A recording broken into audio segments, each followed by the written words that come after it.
Hi everyone, welcome to the Hot Tea Podcast. We really need to practice offline. Hey, And Kiwi. yeah, we do. Today, We got cold grilled cheese. look how Kiwi likes her man, how I like mine. But yeah. But this isn't just any grilled cheese. It's a vegan grilled cheese.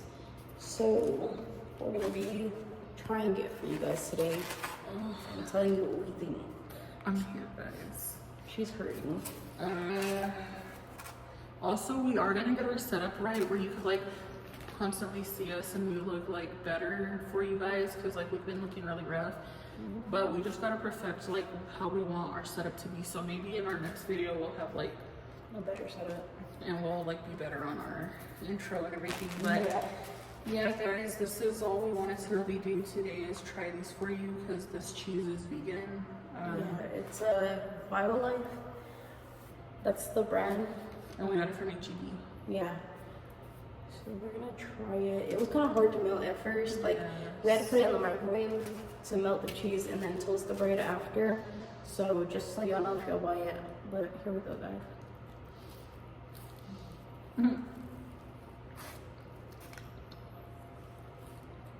What was that?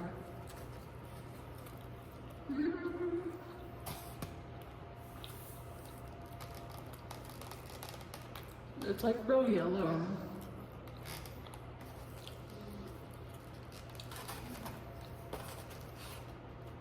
Like, look how yellow that is, guys. Honestly, it's just like a normal grilled cheese to me. I can't tell the difference. But we did try the cheese before we melted it, and it tastes like movie theater popcorn butter, if that makes sense. But, I mean, It's real, like, strong.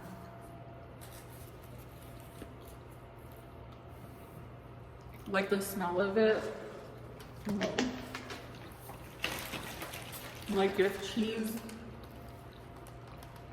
grosses you out, or like cheese, just like the smell of cheese, like it smells like funky cheese. Not in a bad way, but it's like, it's good. I like it. I mean, I can't really tell the difference. the only thing that sucks, like she said, is it's hard to melt. We have to microwave it and then, Crisp the bread. yeah, so if y'all know another way and you tried this cheese before, or you know another vegan cheese that melts better, let us know and we'll try it for you guys. Because we do still want to be vegan, it's just our journey's been kind of hard, so we're like here and there eating meat still and it sucks. Yeah.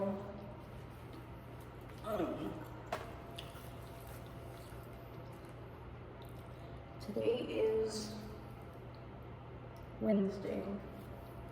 Still for a little longer. Because what is that? 11? Yeah, 11:10. So it's still Wednesday, so I'm going to continue with my slideshow on. Let me see if I can get it to the slideshow. Hold on. There's a way I could do it. Well, while she's doing that, guys, I love this picture. If it pops up.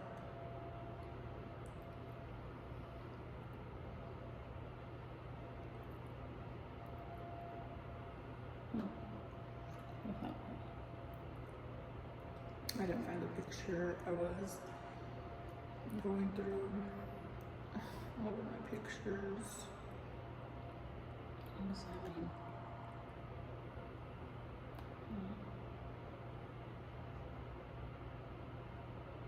That's where it's supposed to be. Switch. It's not letting me. Or maybe if I do that. Okay. You found what you're looking for? No, but it's okay. Are you sure? There it goes. What are you trying to do? The slideshow. Okay. Hold on, I'm trying to find a picture of Liam. Oh, I'm sorry. That is important. Stupid. I have too many pictures. It's on my screensaver, guys. This one. I love that picture of him. It's so cute.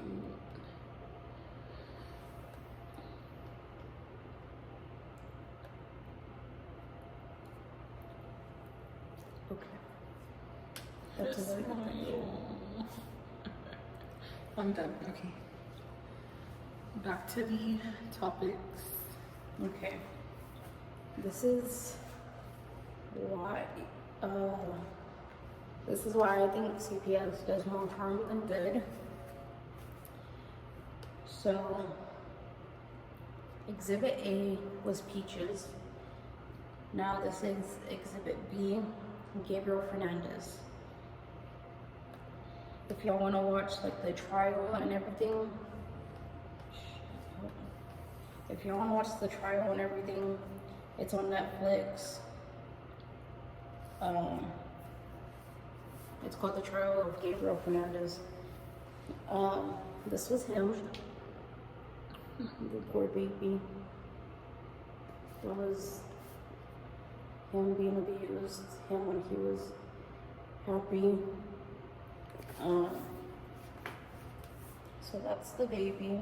Also, guys, trigger warning, if this like makes you upset, like child abuse and like stuff like that, then I don't know if you want to watch this and you just want to like stop after the review that we just did. But yeah, I know a lot of people, it's like a touchy subject and they don't like hearing stuff like that. So Yeah. Sorry, I forgot to say that, but yeah.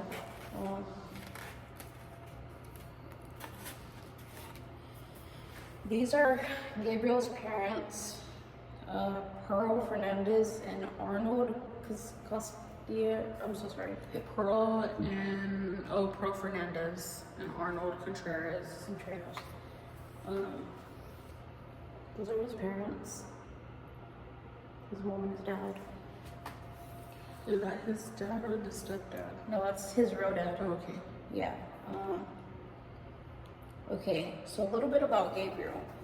Gabriel was born February 20th, 2005. A little bit after his birth, he was placed with his great uncle Michael Lomas. I'm so sorry. Good, you're good. Where are you? Michael. Ooh, that's pink. Michael Limos Carranza. Yeah. And his partner, David Martinez. After he turned 4 in 2009, he moved in with his grandparents because his grandfather didn't approve of his uncle's same-sex relationship, or in other words, his gayness. He was with his grandparents until September 20, 2012. Then his mother and her boyfriend got custody of him, and his family was not sure about this decision because of her past drug use. So this is him. I don't know if you can see that. That's him and his uncles. Those two photos, and then these are his grandparents. So yeah, that's a little bit about him. The next one is the CPS calls and case. The CPS worker who worked on Gabriel's case, the workers were Stephanie Rodriguez and Patrick Kleeman. They and their supervisor Kevin Baum, Gregory Merritt, were accused of neglecting Gabriel and falsifying public records. Calls regarding child abuse concerns started in 2012 and lasted till 2013. The first call came from his first grade teacher, Jennifer Garcia. Her concerns started when Gabriel started asking her questions about being whooped. She reported her concerns to the child welfare hotline. That's when Stephanie Rodriguez was assigned to Gabriel's case. Jennifer, his teacher, started to see more and more signs of child abuse, such as fat or bruised lips and patches of missing hair. Gabriel also said that he was shot in the face with a BB gun.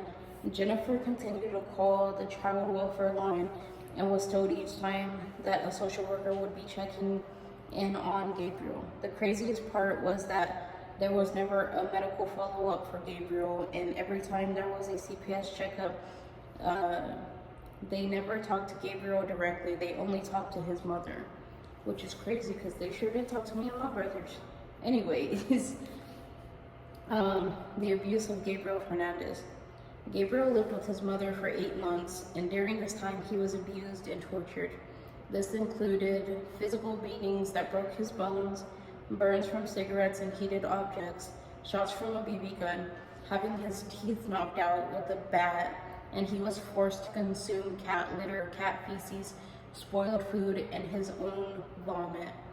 His monster of a mother, and yes, I put that wasn't on Google, his monster of a mother and her criminal of a boyfriend would even psychologically abuse him by forcing him to sleep bound and gagged in a small cabinet and forced him to wear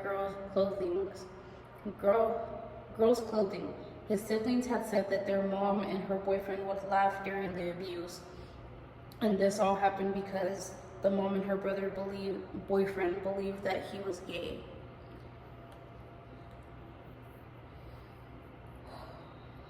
So sad. Okay guys, I think this is the last slideshow. The death of Gabriel Fernandez. On May 22nd, 2013, Gabriel was beaten for not picking up his toys. The assault ended in Gabriel Fernandez being unresponsive. That's when Pearl called 911. When he got to the hospital, he was declared brain dead. He died 2 days later at the Children's Hospital of Los Angeles. His autopsy concluded that he died from blunt force trauma and malnourishment. And this is that fucking criminal right there is his stepdad, the one that helped his mom unalive him. These are his siblings when they're older, and then that's him and his siblings when they were younger. Those are the only pictures I could really find of his siblings. I guess they're like kind of more private. They don't really want to be like in the media and stuff, but yeah, the documentary will tell you a lot more details and stuff. And they go all in like you're gonna cry. They do, yeah. I forgot to put the cabin that they locked him in and forced him to sleep in the pictures, but if y'all want to see that, y'all can see it in the documentary, or y'all could just Google it. But yeah, that's why, and like it's crazy because like when CPS gets called, like they immediately talk to the child without the parents being present and stuff. And even take pictures sometimes. They do. Picture taking. And it's like if that CPS worker would have did her job correctly, and like even like she wouldn't even have talked to him. She would have just looked at him and been like, yes, you're being abused. We're gonna take you out of this home. I mean, even when you don't talk to the kids directly, if someone else is telling you, like a grown adult is telling you that this child's being abused and that they're concerned, that should be enough concern for you. And also you should know, like, not everyone is like an empath, and like not everyone like just can like look at a situation and know what's going on. But when you work in that field, you should be like able to kind of like see like, okay, this situation is off, or the parents seem kind of weird, or the mom was acting funny, but like either you just didn't care about your job and you were just like, you know what, let me just like you go were just home really and drunk. close this case. And that's what I hate. Like, I even said that about the last case that you covered. If you don't like your job, or that's not like something you're passionate about, don't do it. Because these aren't just like, this isn't just like fucking, I'm sorry, I know we're probably not supposed to be cussing, but this isn't just like a factory where you go pack boxes. Like, you're dealing with children. Literally. Like live human beings who are growing, who are going through something traumatic. Who deserve to be protected and loved, like not down and bad. Bound and gagged. Yeah, like I'm not laughing at just that. like It's abuse. Herschel's being dyslexic real quick.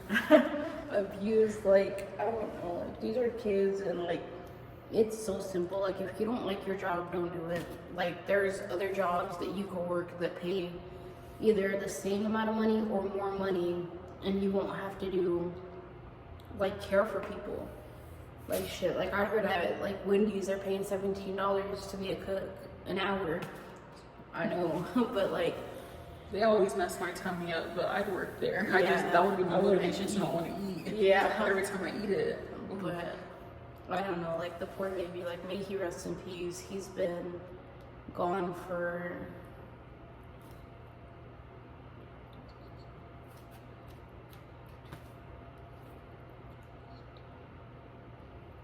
13 years, and he would have been like already in his 20s by now because he was 8. I want to say 21 or 22 maybe. yeah, because I want to say he was 8 when he was unalived. So sad. And like I was telling Kiwi too, like it honestly all could have been prevented. Like I blame every adult that was in his life. Like at any time, anybody could have stopped it. The CPS worker, I'm not blaming the teacher. Like she did what she could have, but like if I was his teacher, I would have been like, no, you're not going home with them. Like even my teacher did that to me. She was like, you're not going home. Like Yeah. you're like I don't know, my bad. but like you're good. But like I feel like the teacher could have did a little bit more. The CPS worker could have damn sure done more.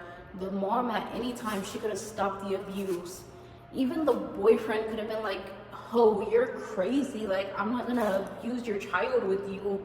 The siblings, they were young, so they couldn't really do much. It's not their fault.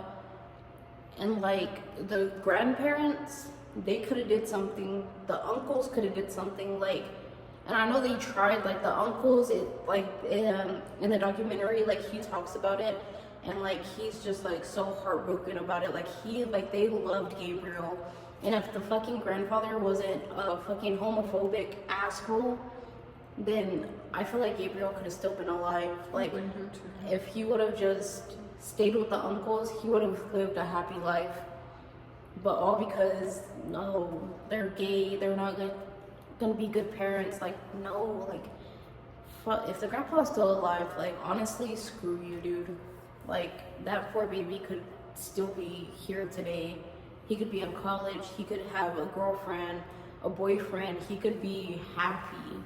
He could have been happy. But all of y'all, every single one of y'all failed him. Y'all failed him. And the thing that pisses me off the most is that y'all have the audacity to cry at the funeral like y'all weren't. Like y'all couldn't have saved him. Now the siblings, okay, yes, that's reasonable. It's not their fault. They couldn't really do anything. They were children themselves.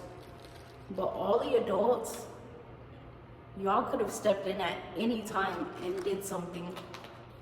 Like if I was the brother, I would have broke down her fucking door and fought her boyfriend. Like, oh, I'm taking my nephew. You're not gonna sit here and abuse him until he dies. Like, screw you. And like I'm seriously like pissed off because like he was an 8-year-old little boy and he looked like he was so loving and caring and like just so pure and innocent, and you took him out of your own hatred or whatever the case was. Like if you don't want kids, close your fucking legs. It's that simple. It truly is. It really is. It is. And it still breaks my heart because it's like, I will always remember, we watched that documentary in 2020 or like 2019. Yeah. I will always remember when the teacher said, it was either the teacher or someone else, but I think it was the teacher. She was like, he was so excited. Oh, I'm good. Mother's Day? Yes, she said he was so excited to make her Mother's Day card, and she was like, he like worked on it really hard, knowing like that she was treating him wrong and he was being abused. Like that's always stuck with me. Like that's one thing that I remember that I won't forget.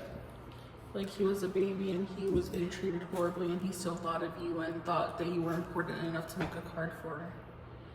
Like kids, they will always love you no matter what until they get old enough to realize like, hell no, like you're doing me wrong. Yeah. You know? But like he was 8 and he was like, it's Mother's Day, like I wanna make a card for my mama or mommy or whatever. And like he did, and like I think even in the documentary it said something about like she got the card and she like ripped it up and threw it away, like, and that's so sad and heartbreaking, like, and that's why I don't get, that's why I can't comprehend the fact that, like, you pushed this child out, or this child was cut out of you, and you treat them like that. I'm not saying no child gets, like, deserves to be abused, but your own child that you pushed out, it wasn't even a step kid, it wasn't just some random kid, like, it wasn't a foster kid, your own child, your own flesh and blood that you carried for 9 months, and you killed him? You unalived him with your stupid ass boyfriend? Excuse me, guys. Like, that will always be so crazy to me when I look up these cases. Like, even with Peaches, like, that's your daughter, and you allowed your brother to rape her? That's your daughter. There's a whole stranger fighting for custody who would care more about her than you. Like, I'm not trying to get off of topic of him, but like, that's crazy. but there is a case that I do want to talk about. I'll probably like have you research it if you want, and you could like make your slideshow.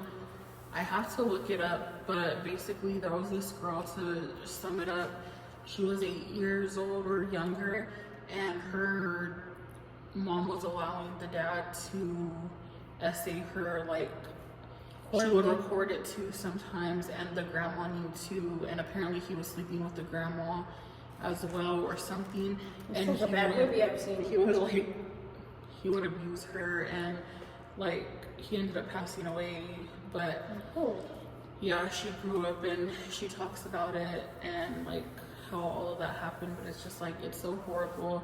I always say that things that happen to children, obviously they don't deserve it, but it's even worse when it's their parents, because like those are the people who are supposed to love you and care for you the most. We're gonna close out, guys. We love y'all, and we'll see y'all in the next video. Bye. Bye.